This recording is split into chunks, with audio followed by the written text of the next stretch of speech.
નમસ્કાર વિદ્યાર્થી મિત્રો, આજે આપણે ધોરણ 12 ના અંદર એક મહત્વનો ટોપિક ભણવાના છીએ જેનું નામ છે સિન્થેસિસ. જો એનું નામ શું છે? સિન્થેસિસ. આજે સિન્થેસિસ નામનો ટોપિક છે એ આપણે ધોરણ 12 ના પ્રશ્નપત્રના અંદર વિભાગ ડી ના અંદર આવે છે. બરાબર?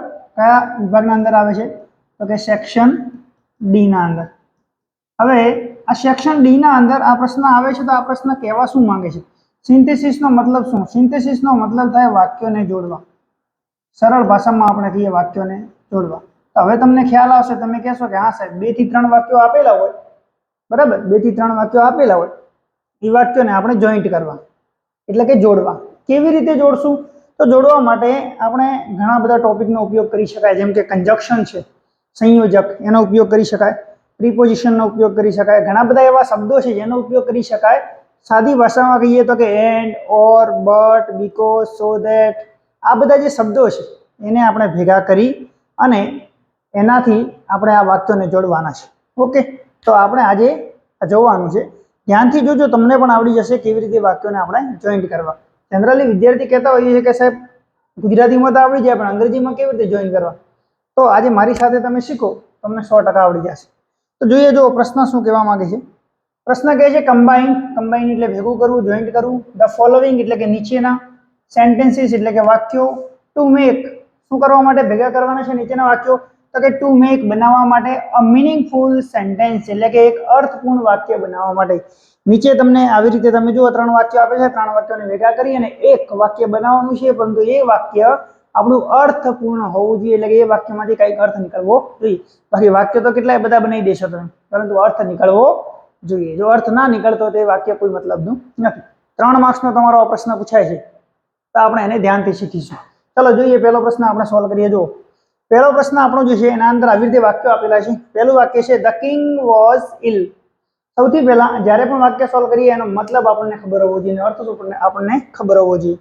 ધ કિંગ વોઝ ઇલ એટલે કે રાજા બીમાર હતો. ઇલ એટલે બીમાર. The people heard the news. People એટલે લોકો, હર્ડ એટલે સાંભળ્યા, ન્યૂઝ એટલે સમાચાર. લોકોએ સમાચાર સાંભળ્યા. તેઓ, ક્રાઉડેડ, ક્રાઉડેડ એટલે ભેગા થવું, ભીડ જમા કરવી. ટુ ધ પેલેસ, પેલેસ એટલે મહેલ. તો કે તેઓ મહેલની આગળ ભેગા થયા હતા. તો તમે જુઓ, જ્યારે પણ આપણે વાક્ય જોઈએ ને તો વાક્યને જોઈને એનો અર્થ જોઈ લેવાનો. અર્થ જોયા પછી એને ક્રમ અનુસાર મૂકવાનો કે ભાઈ પહેલો ક્રમ કયો આવે, બીજો ક્રમ કયો આવે, ત્રીજો ક્રમ કયો આવે. તો તમે આને તમે જુઓ, રાજા બીમાર હતો, લોકોએ ન્યૂઝ સાંભળ્યા એટલે કે સમાચાર સાંભળ્યા. દે ક્રાઉડેડ ટુ ધ પેલેસ, તેઓ મહેલ પાસે આવ્યા. તો તમે જુઓ, આને ક્રમમાં ગોઠવા જાવ તો શું આવે? તો તમે તરત જ કહેશો કે સૌથી પહેલું શું ઘટના થઈ? તો કે લોકોએ સમાચાર સાંભળ્યા. લોકોએ સમાચાર સાંભળ્યા. શું સમાચાર સાંભળ્યા? તો કે એમને એ સમાચાર સાંભળ્યા કે રાજા બીમાર હતો. એ જ્યારે સમાચાર સાંભળ્યા કે રાજા બીમાર હતો ત્યારે બધા લોકો મહેલની પાસે આવીને ભેગા થઈ ગયા. બરાબર? આવી રીતે ઘટનાને આપણે ક્રમ અનુસાર ગોઠવી દઈએ. હવે તમે જો હું કેવી રીતે સોલ્વ કરું છું. તો સૌથી પહેલી ઘટના કઈ આવી? The people heard the news. તો આપણે પહેલું વાક્ય લખશું. જો થોડું એને આપણે ઉપર કરી દઈએ એટલે લખતા ફાવે. યસ, તમે જો, આપણે આને આપ્યો ક્રમ નંબર 1, આને આપ્યો ક્રમ નંબર 2 અને આને આપ્યો ક્રમ નંબર 3. તો કે સૌથી પહેલો શું આપણે ઘટના આવી? તો કે આ ઘટના આવી. તો આપણે લખો the people heard the news. બરાબર? The people heard the news, લોકોએ સમાચાર સાંભળ્યા. શું સમાચાર સાંભળ્યા? કે લોકોએ સમાચાર સાંભળ્યા કે રાજા બીમાર હતો. આપણે એક શબ્દ લગાવ્યો કે રાજા બીમાર હતો. બીજા વાક્યની અંદર કે માટે આપણો શબ્દ યાદ રાખવાનો ધેટ. જ્યારે ગુજરાતીમાં એવો શબ્દ આવે ને આપણી પાસે કે લોકોએ સમાચાર સાંભળ્યા કે રાજા બીમાર હતો, તો the people heard the news that, that થી જોઈન કરી દીધું બીજા વાક્યને. ધેટ પછી બીજું વાક્ય લખી નાખો. કયું? The king was ill. બરાબર? 2 વાક્ય જોઈન થઈ ગયા. The people heard the news that the king was ill. આ લોકોએ સમાચાર સાંભળ્યા કે રાજા બીમાર હતો. તો બીમાર હતો એટલે બધા લોકોએ શું કર્યું? એટલા માટે તેઓ મહેલની આગળ ભેગા થયા, અથવા તો માટે તેઓ મહેલની આગળ ભેગા થયા. તો જ્યારે પણ માટે આવે એટલે સો આપણે શબ્દ ઉપયોગ કરી શકાય. ધ્યાન રાખજો કે લોકોએ સમાચાર સાંભળ્યા કે રાજા બીમાર હતો, માટે તેઓ મહેલની આગળ ભેગા થયા. તો માટે કયો શબ્દ વાપરવાનો છે? સો. તો વોઝ ઇલ, સો તેઓ crowded to the palace. બની ગયું એકદમ સરળ રીતે ધેટ અને સો થી આપણે જોઈન કરી નાખ્યું. તો વાક્યને જોઈન કરવા માટે કોઈ અઘરા શબ્દને જોઈન કરવું જરૂર નથી. સામાન્ય શબ્દનો ઉપયોગ લઈ અને આપણે એને ઉપયોગ કરી શકાય. આ ધેટ ને સો ઘણી જગ્યાએ તમને જોવા મળશે.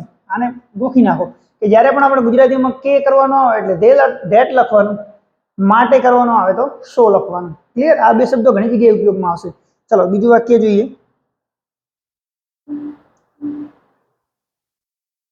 સેકન્ડ સેન્ટેન્સ જો સેકન્ડ સેન્ટેન્સ શું આપ્યું છે? સૌથી પહેલા એના મતલબને સમજો.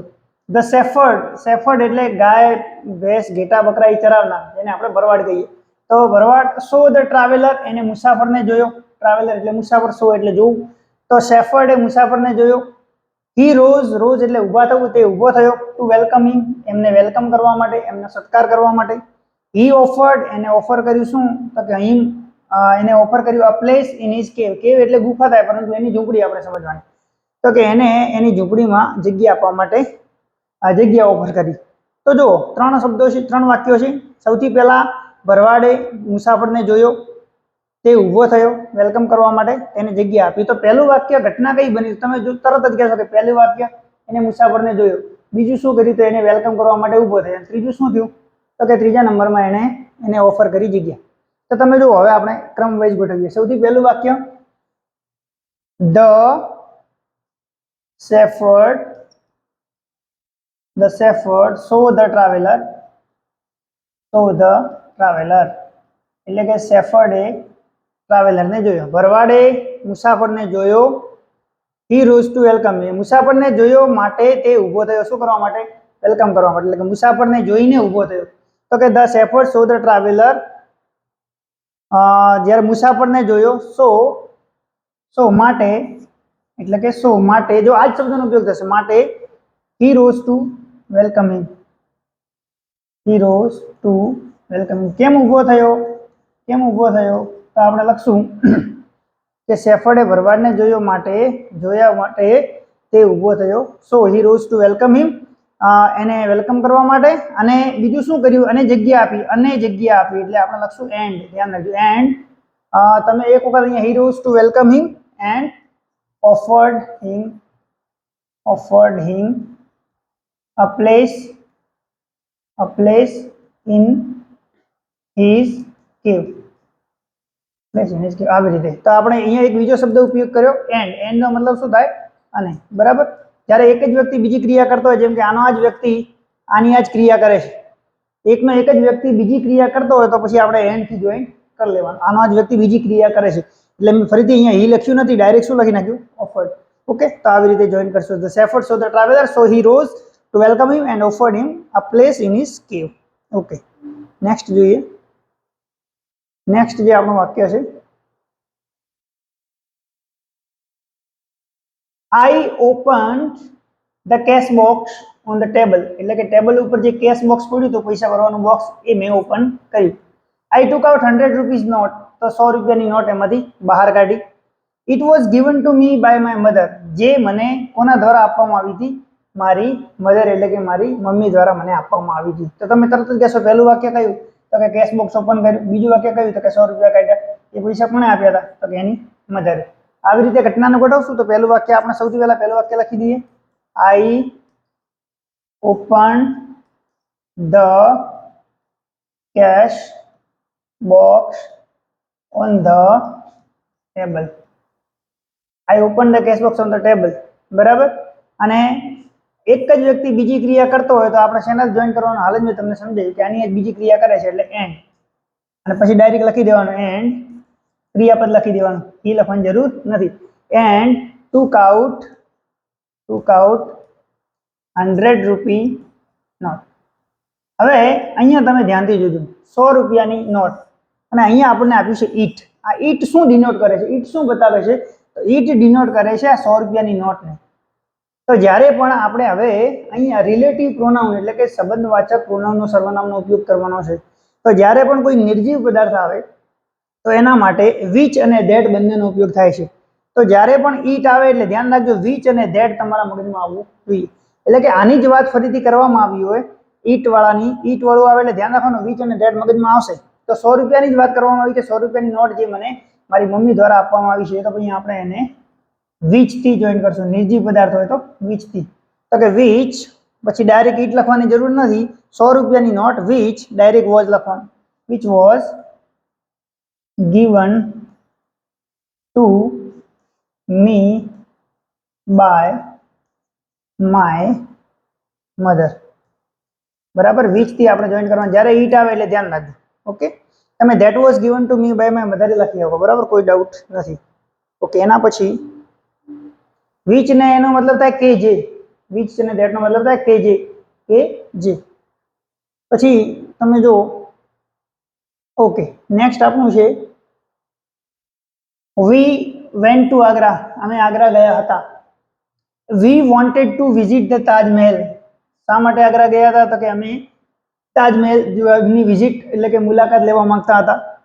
it was built by Shahjahan. જેને શાહજહાંએ બનાવ્યો હતો. તો જો આપણે that, so, and અને which આનો ઉપયોગ શીખ્યા છીએ. તો we went to Agra, સૌથી પહેલા તમે આગ્રા ગયા હશો, પછી તમે મુલાકાત લીધી હશે અને પછી એ કીધું હશે કે આ કોણે બનાવ્યો? શાહજહાં. ક્લિયર? તો પહેલું વાક્ય લખી નાખીએ કે we went to Agra. શા માટે આગ્રા ગયા હતા તમે? તો તમે તરત જ કીધું કે we wanted to visit the Taj Mahal. તો તમે we went to Agra કારણ કે તમે અહીંયા લખી શકો because થી કે because we went to Agra. શા માટે ગયા? because કારણ કે because we wanted to visit the Taj Mahal. બરાબર ને? કે અમે આગ્રા ગયા કારણ કે અમે તાજમહેલની વિઝિટ લેવા માંગતા હતા. we went to Agra. બીજો એક તમે બીજા 2 થી જોઈન કરી શકો. તમે જો 2 થી જોઈન કરી શકો. we went to Agra to visit. પછી ડાયરેક્ટ તમે શું કરી શકો? 2 થી જોઈન કરવું તો શું કરવાનું? જો ધ્યાન રાખવાનું કે we went to Agra પછી આ કાઢી નાખવાનું. we wanted ડાયરેક્ટ 2 કરી દેવાનું. તો we went to Agra to visit the Taj Mahal. આમે કરી શકો. બરાબર? તો we went to Agra because we wanted to visit the Taj Mahal. પછી તમે જો ઈટ આવ્યું. ઈટ એટલે કોની વાત કરે? તો કે તાજમહેલની વાત કરે. તાજમહેલ કેવું છે? નિર્જીવ. નિર્જીવ હોય તો આપણે which અથવા તો that થી જોઈન કરવાનું. બરાબર? તો which પછી આ ઈટ કાઢી નાખવાનું. મેં તમને કીધું આની જ વાત છે, તાજમહેલની. તો ઈટ અહીંયા આવી ગયું તો કાઢી નાખવાનું. ડાયરેક્ટ અહીંયાથી શરૂઆત કરવાનું. which was built by Shahjahan. બરાબર? જો બહુ સરળ શબ્દનો ઉપયોગ કરું છું જોઈન કરવા માટે. કન્જક્શન તમે ધ્યાન રાખજો. પછી નેક્સ્ટ આપણે જોઈએ. નેક્સ્ટ આપણો સેન્ટેન્સ છે ઓકે, અહીંયા છે he has brought the message. તે મેસેજ લઈને આવ્યો. it is from the collector. કોની પાસેથી હતો? કલેક્ટર પાસેથી મેસેજ હતો. કલેક્ટરના પાસેથી મેસેજ આવ્યો. the chief minister, જે મુખ્ય મંત્રી હતો, મિનિસ્ટર હતો, is to visit the town. એટલે કે મુખ્યમંત્રી આ ટાઉન એટલે કે શહેરની મુલાકાત લેવાના છે. તો પહેલું શું આવ્યું? મેસેજ આવ્યો. બીજું શું આવ્યું? કલેક્ટર પાસેથી આવ્યો. પછી શું થયું? તો કે વિઝિટ કરવાના છે સીએમ. તો આપણે સૌથી પહેલું વાક્ય લખી દેવાનું. શું? તો કે he has brought the message. તે મેસેજ લઈને આવ્યો. કોની પાસેથી મેસેજ લઈને આવ્યો? તો ડાયરેક્ટ લખી દેવાનું કે he has brought the message. અહીંયા it is અહીંયા આપણને મેસેજ બતાવે છે, તો ઓલરેડી મેસેજ આવી ગયો તો it is ને કાઢી નાખવાનું. તો he has brought the message from the collector. Collector પાસેથી મેસેજ આવ્યો હતો. શું મેસેજ હતો? તો કે he has brought the message from the collector. શું મેસેજ હતો? તો કે આવે એટલે શું લખવાનું? that. તો from the collector that થી જોઈન કરી લેવાનું. that the શું મેસેજ હતો? કે the chief minister is to visit the town. બરાબર? તો એક આપણે અહીંયા that થી જોઈન કર્યો. બરાબર? આવા સામાન્ય વાક્યથી જોઈન કરી દેવાનું. કોઈ અઘરા વાક્ય બનાવવાની જરૂર નથી. તો આવી રીતે આને સોલ્વ કરીએ કાંઈ. પછી નેક્સ્ટ આપણે જોઈએ ઓકે, નેક્સ્ટ આપણું વાક્ય છે they found their lost son. lost એટલે ખોવાઈ ગયો હશે. તો ખોવાઈ ગયેલો પુત્ર તેમને પાછો મળ્યો.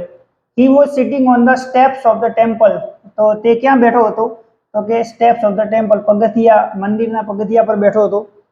It was built outside the village, જે ગામની બહાર બનાવવામાં આવ્યું હતું. તમે જુઓ, પહેલું તેમને મળ્યો છોકરો ખોવાયેલો, બીજા નંબરે ક્યાં બેઠો હતો તો કે sitting on the temple steps of the temple, ને ત્રીજા નંબરે ગામની બહાર હતું. તો તમે જો સૌથી પહેલી ક્રિયા લખી નાખો, પહેલા નંબરમાં હોય તો લખી જ નાખવાનું, બરાબર.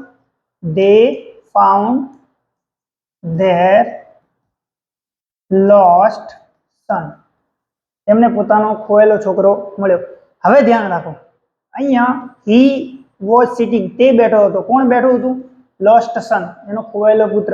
તો જ્યારે પણ કોઈ સજીવની વાત કરવામાં આવે, વ્યક્તિની ક્રિયાની વાત કરવામાં આવે કે આ વ્યક્તિ છે, ક્રિયાની વાત કરવામાં આવે તો હુ થી જોઈન કરવામાં આવે. શેનાથી? હુ થી.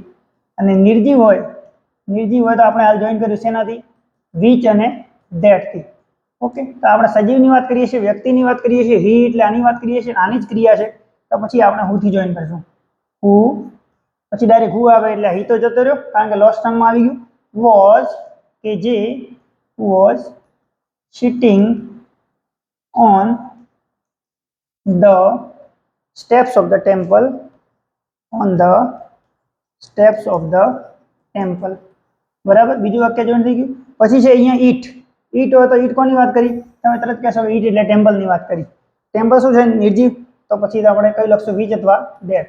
તો વિચ, ઈટ નીકળી જશે. પછી was, which was built outside the, બરાબર. આવી રીતે આપણે બનાવી શકાય, વિચ અને હુ થી જોઈન કરીને. અહીંયા આપણે એક નવો શબ્દ શીખ્યા, હુ. વ્યક્તિ હોય અને વ્યક્તિની ક્રિયા વિશે વાત કરવામાં આવી તો હુ થી જોઈન થાય. સજીવ છે, નિર્જીવ હોય તો વિચ અને ધેટ થી. ઓકે, એના પછી જોઈએ નેક્સ્ટ આપણું સેન્ટેન્સ છે. Okay, this speech was delivered, એટલે કે સ્પીચ આપવામાં આવી. It was delivered by Swami Vivekananda. કોના દ્વારા આપવામાં આવી? સ્વામી વિવેકાનંદ દ્વારા. Swamiji was representative of Hindu religion from India, એટલે કે હિન્દુ ધર્મના પ્રતિનિધિ તરીકે આવ્યા હતા ભારતમાંથી. તો સૌથી પહેલા સ્પીચ ડિલિવર કરવામાં આવી કોના દ્વારા? સ્વામી વિવેકાનંદ દ્વારા, જે કોણ હતા? કે હિન્દુ ધર્મના પ્રતિનિધિ હતા. તો સૌથી પહેલી ક્રિયા કઈ હતી? Speech was delivered. તો આપણે લખશું કે ધીસ સ્પીચ વોઝ ડિલિવર્ડ. પહેલું વાક્ય એમને એમ જ લખી દેવાનું બર્યા વગર, બરાબર. This speech was delivered. કોના દ્વારા સ્પીચ આપવામાં આવી? તો તમે જો વોઝ ડિલિવર્ડ આ જ છે, તો આપણે કાઢી નાખવાનું. ઇટ વોઝ ડિલિવર્ડ એટલે ઇટ એટલે સ્પીચ. તો આનું વાક્ય સેમ લખેલું હોય, ઇટ વોઝ ડિલિવર્ડ, એને કાઢી નાખવાનું ડાયરેક્ટ બાય. કોના દ્વારા? તો કે બાય થી જોઈન થઈ ગયું. ધીસ સ્પીચ વોઝ ડિલિવર્ડ, અહીંયા પેસિવ વોઇસનું વાક્ય બની ગયું. જો this speech was delivered by Swami Vivekananda. તો આવી રીતે પણ આપણે અધૂરા વાક્યને કાપી અને બનાવી શકાય, કારણ કે સેમ ટુ સેમ વાક્ય છે. ઇટ એટલે કે સ્પીચ, વોઝ ડિલિવર્ડ તો આને કાઢી દેવાનું, એનો આગળ લખી દેવાનું. બે વાક્ય જોઈન્ટ થઈ ગયા બાય સ્વામી વિવેકાનંદ. અને તમે જો અહીંયા સ્વામીજીની જ વાત કરી છે ફરીથી, તો એકના એક વ્યક્તિની વાત કરવામાં આવી હોય તો આપણે સજીવ હોય તો હુ થી જોઈન કરીએ. મેં તમને કીધું ને કે હુ વોઝ, તો ડાયરેક્ટ સ્વામીજી નીકળી જાય, આગળનું વાક્ય લખી દેવાનું. હુ વોઝ રિપ્રેઝેન્ટેટિવ, પ્રતિનિધિ of Hindu religion from India. બરાબર, આવી રીતે આપણે વાક્ય બનાવીએ છીએ, આને જોઈન્ટ કરીએ છીએ. એકના એક વાક્ય ઉપયોગ કરું છું. તમે જો હુ નો ઉપયોગ કર્યો, વિચ નો ઉપયોગ કર્યો, ધેટ નો ઉપયોગ કર્યો. એક્ટિવ માંથી પેસિવ નું વાક્ય બધું એક જ જેવું હોય લખેલું, તેને કાઢી નાખવાનું અને આગળના વાક્યથી જોઈન્ટ કરવાનું. આવું પણ આપણે કરી શકાય. નેક્સ્ટ આપણું સેન્ટેન્સ છે.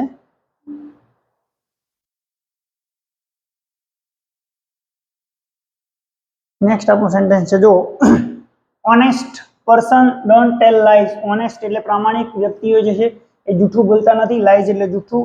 દે ડુ નોટ ચીટ અધર્સ, તેઓ ચીટ પણ કરતા નથી, કોઈને છેતરતા પણ નથી.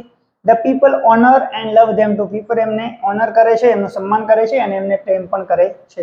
તો પહેલું શું છે? Honest people don't tell lies. બીજું શું છે? Cheat others. બીજું શું છે? એટલા માટે લોકો એમને પ્રેમ કરે છે. તો તમે જો પહેલું વાક્ય અહીંયા, હવે તમે ધ્યાન રાખો, ઓનેસ્ટ પર્સન અહીંયા નેગેટિવ છે, ડોન્ટ અહીંયા નેગેટિવ છે, ડોન્ટ. એક જ જેવી ક્રિયા બતાવવામાં આવી હોય, ડોન્ટ અને ડોન્ટ, ને આનું ધે એટલે કોણ? Honest person. અહીંયા ઓનેસ્ટ પર્સન, અહીંયા ઓનેસ્ટ પર્સન, અહીંયા ડોન્ટ, અહીંયા ડોન્ટ.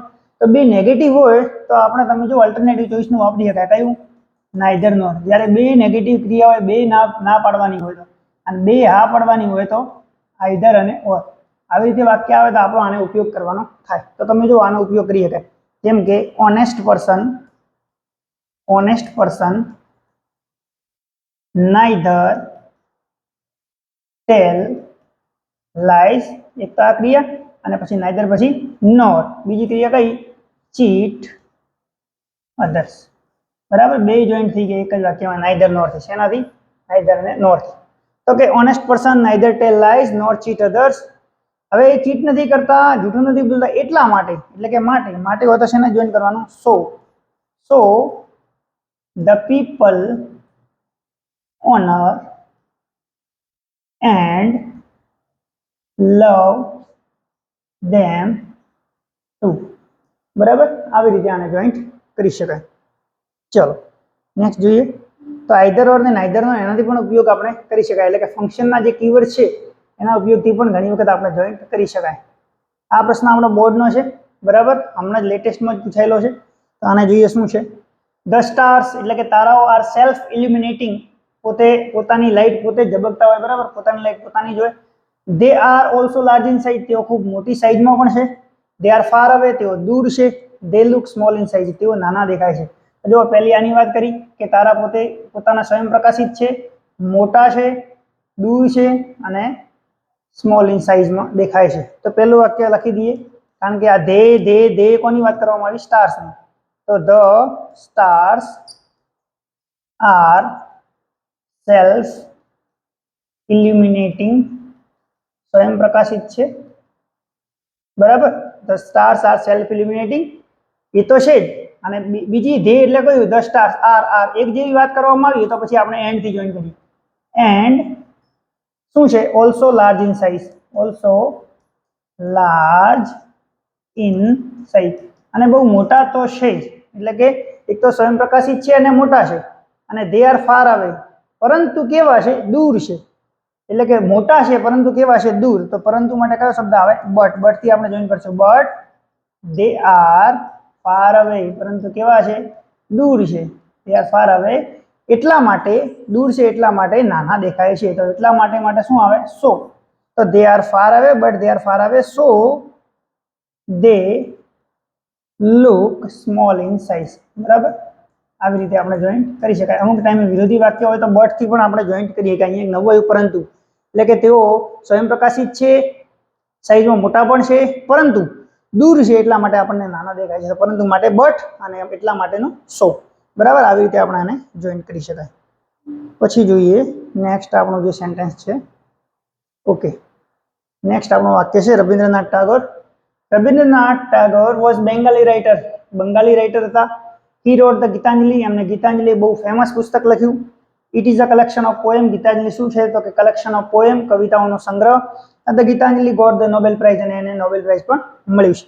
તો જુઓ, સૌથી પહેલું એમને બંગાળી રાઇટર હતા, પછી એમને લખ્યું, કલેક્શન ઓફ પોએમ હતી અને એમને નોબેલ પ્રાઇઝ મળ્યું. તો સૌથી પહેલા લખશો કે Rabindranath Tagore was Bengali writer. Rabindranath Tagore કોણ હતા? Bengali writer. પછી અહીંયા હી છે તો એમની જ વાત કરવામાં આવી છે. રવિન્દ્રનાથ ટાગોરની તો વ્યક્તિની વાત કરવામાં આવી છે, તો આપણે હુ થી જોઈન કરીએ. શેનાથી? એને પોતે ક્રિયા કરી હોય તો હુ થી. Who wrote the Gitanjali, who wrote the Gitanjali, Gitanjali પુસ્તક એમને લખ્યું. Who wrote the Gitanjali. હવે અહીંયા વાત કરવામાં આવી ઇટ ઇઝ એટલે કોની વાત કરવામાં આવી? ગીતાંજલિ. ગીતાંજલિને આપણે પછી એ પુસ્તકનું જ્યારે વર્ણન કરવું હોય તો આપણે અલ્પ વિરામથી પણ જોઈન કરીએ છીએ. તો ગીતાંજલિ શું હતું? તો કે અ કલેક્શન ઓફ પોએમ. તમે એને અલ્પ વિરામથી જોઈન કરી શકો. Gitanjali a collection of poem, અથવા તો ડેશ કરી શકો, અથવા તો અલ્પ વિરામ કરી શકો. આવી રીતે પણ આને જોઈન કરી શકો. અથવા તો Gitanjali which is a collection of poem, આવી રીતે પણ જોઈન કરી શકો. પછી the Gitanjali got the Nobel prize, પછી ફરીથી એની વાત કરવામાં આવી છે, આની નાની. તો વિચ ગોટ પણ આપણે લખી શકાય કે જે પુસ્તક છે નિર્જીવ છે. Gitanjali a collection of poem which got the Nobel Prize. આવી રીતે તમે લખી શકો. બરાબર, એકની એક પુસ્તકની વાત કરવામાં આવી હોય તો. બરાબર, હુ થી જોઈન કરી શકાય, પછી અલ્પ વિરામથી પણ આપણે જોઈન કરી શકાય, આની નાની વાત કરવામાં આવી તો, અને વિચ થી જોઈન કરી શકાય. ચલો એના પછી જોઈએ. ઓકે, આટલા જ હતા. બરાબર, તો અહીંયા અમે તમને ઘણા બધા શબ્દો શીખવાડ્યા.